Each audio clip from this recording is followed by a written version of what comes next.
नमस्कार।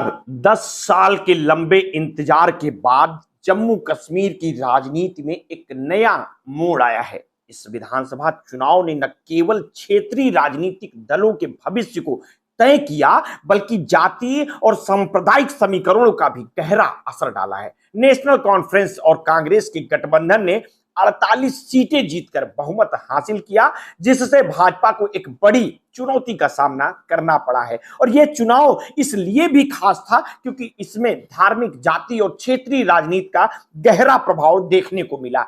जम्मू कश्मीर के इस चुनाव में सबसे अहम पहलू था नेशनल कॉन्फ्रेंस और कांग्रेस के गठबंधन की शानदार जीत। और इस गठबंधन ने 48 सीटें जीतकर सत्ता की राह में निर्णायक बढ़त बनाई है। हालांकि यह जीत उतनी आसान नहीं थी जितनी दिखती है।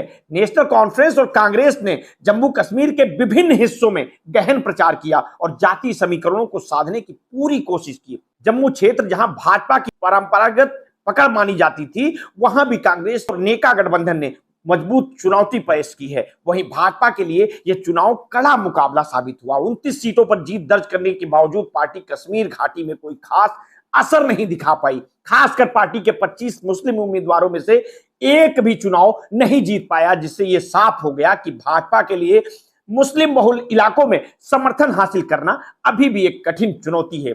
कश्मीर घाटी में अधिकांश भाजपा उम्मीदवारों की जमानत जब्त हो गई, जिससे घाटी में पार्टी की उपस्थिति कमजोर साबित हुई।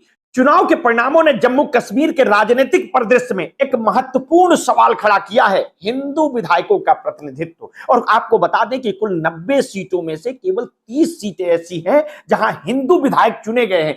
नेशनल कॉन्फ्रेंस और कांग्रेस गठबंधन जिसने 48 सीटें जीती थी, उसमें केवल 2 हिंदू विधायक शामिल हैं। और यह संख्या गठबंधन की जाति और सांप्रदायिक नीति पर सवाल खड़े करती है। क्या नेशनल कॉन्फ्रेंस और कांग्रेस ने चुनाव प्रचार के दौरान हिंदू समुदाय की चिंताओं को पर्याप्त रूप से संबोधित किया, या संख्या महज सांकेतिक है? दूसरी ओर भाजपा ने 29 सीटों पर जीत दर्ज की, जिसमें 28 हिंदू और 1 सिख विधायक शामिल है। यह स्पष्ट है कि भाजपा ने हिंदू वोट बैंक को साधने में सफलता पाई, खासकर जम्मू क्षेत्र में जहां हिंदू बाहुल सीटों पर पार्टी की मजबूत पकड़ बनी रही। लेकिन पार्टी के लिए घाटी में मुस्लिम उम्मीदवारों की विफलता एक गंभीर मुद्दा है, जिसने पार्टी की सबका साथ सबका विकास की नीति पर सवालिया निशान खड़ा किया है।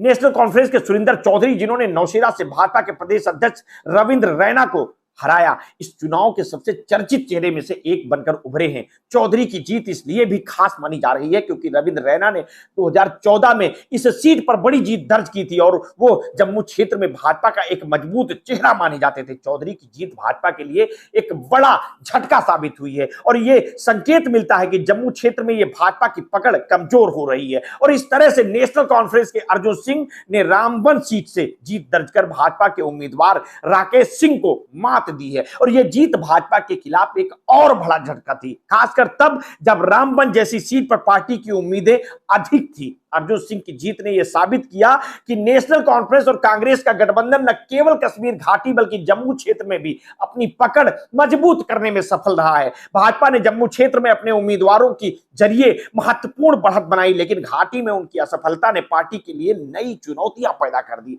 पार्टी ने घाटी में कुल 25 मुस्लिम उम्मीदवार उतारे थे, लेकिन उनमें से कोई भी जीत हासिल नहीं कर पाया। और इससे यह स्पष्ट हो गया कि भाजपा के लिए मुस्लिम बहुल क्षेत्रों में समर्थन जुटाना अब भी एक बड़ी समस्या है। इसके अलावा भाजपा को इस चुनाव में कड़ी प्रतिस्पर्धा का सामना करना पड़ा। हिंदू और सिख समुदाय के प्रतिनिधित्व के बावजूद पार्टी के मुस्लिम उम्मीदवारों की हार ने पार्टी की जातीय संतुलन की राजनीति को प्रभावित किया है। भाजपा को अब इस दिशा में काम करना होगा कि वो अपने मुस्लिम उम्मीदवारों के प्रति जनता का विश्वास कैसे बढ़ा सकें। जम्मू कश्मीर के चुनावी परिणामों ने एक बार फिर से यह साबित किया कि क्षेत्रीय राजनीति में जातीय और सांप्रदायिक समीकरणों का बहुत बड़ा प्रभाव होता है।